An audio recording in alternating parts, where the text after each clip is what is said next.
Bismillahirrahmanirrahim. Assalamualaikum warahmatullahi wabarakatuh. Anak-anakku semua, hari ini kita akan kembali belajar bahasa Indonesia. Hari ini Ustaz akan menyampaikan kembali materi tentang teks laporan percobaan. Baik, kalian lihat di sini. Kita akan coba untuk mulai dalam teks tersebut.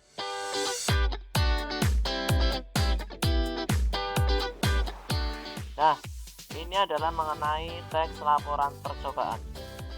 Nah, kemarin kita sudah sedikit membahas mengenai pengertian ciri informasi yang terdapat dalam teks laporan percobaan. Kita lanjutkan bahwa sekali lagi kita dalam hal ini akan membuat mengenai pengertian ciri kemudian informasi dalam teks laporan percobaan. Nah, yang pertama adalah pengertian. Kalian kemarin sudah mengetahui bahwa teks laporan percobaan digunakan untuk hasil praktikum, kemudian percobaan, serta hasil-hasil penelitian baik IPA, biologi, maupun ilmu-ilmu yang lain. Kemudian selanjutnya, ada yang termasuk di dalam ciri teks laporan percobaan. Ciri yang pertama, bahwa teks laporan percobaan disusun berdasarkan hasil percobaan. Kemudian pembahasan teks laporan percobaan dikemukakan secara objektif. Kemudian teks laporan percobaan runtut atau sistematis. Selain itu juga menggunakan bahasa ilmiah. Tidak lain juga bahwa teks laporan percobaan memiliki data yang lengkap, kemudian menarik. Dan yang terakhir, bahwa teks laporan percobaan harus menuntaskan masalah yang ada. Kemudian selanjutnya, yakni informasi dalam teks laporan percobaan. Nah, informasi di dalam teks laporan percobaan itu melingkupi yang pertama adalah apa atau what, tentang judul, objek, alat dan bahan, dan kesimpulan. Kemudian who, siapa yang melakukan percobaan ini. Kemudian why, atau mengapa, tujuannya untuk apa. Kemudian when, kapan waktu percobaannya. Kemudian where, di mana, serta how, bagaimana. Nah, itu mengenai teks laporan percobaan.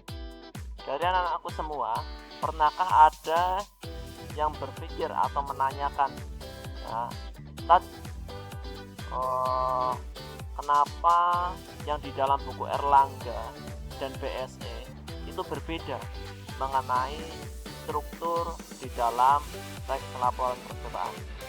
Baik, pertanyaan itu akan Ustaz jawab nanti. Sebelumnya Ustaz akan menyampaikan mengenai menentukan informasi dalam teks laporan percobaan. Seperti yang tadi sudah kalian awali, bahwa dimulai dari judul, kemudian objek, kemudian bahan dan alat, kemudian hasil, kemudian siapa pelakunya, kemudian mengapa percobaan tersebut dilakukan, kemudian kapan laporan tersebut dilaksanakan, di mana dan bagaimana kemudian orang tersebut melakukan percobaan.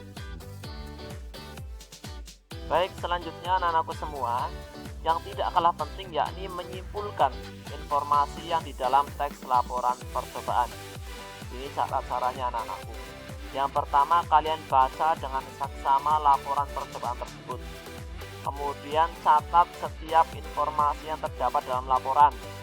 Kemudian dari informasi tersebut simpulkan.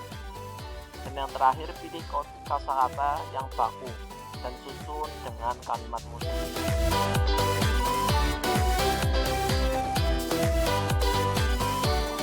Kemudian selanjutnya adalah sistematika. Nah, di dalam sistematika kita akan mencoba pada struktur teks laporan percobaan. Nah, ini yang sama di dalam buku BSE kalian, yakni ada dua struktur. Yang pertama adalah umum atau klasifikasi atau pernyataan. Kemudian yang kedua adalah uraian. Nah, Inilah yang kemudian menjadikan di dalam buku BSE dan di dalam buku Erlangga itu berbeda.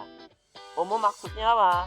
Maksudnya adalah menentukan klasifikasi atau pembedaan aspek dari sesuatu yang dibahas secara umum. Kemudian uraian. Uraian itu menggambarkan sesuatu yang dibahas. Tentang apa misalnya?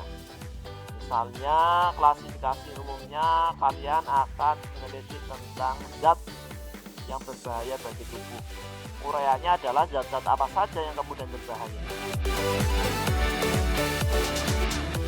Nah, kemudian selanjutnya kalian perlu memahami bahwa yang berada di dalam buku Erlangga itu tidak salah, melainkan itu bukan struktur, tetapi sistematika teks laporan percobaan. Sistematika maksudnya apa? Sistematika itu adalah model. Ya. Model itu adalah bagaimana kemudian bentuk di dalam kalian membuat sebuah laporan. Sedangkan struktur apa?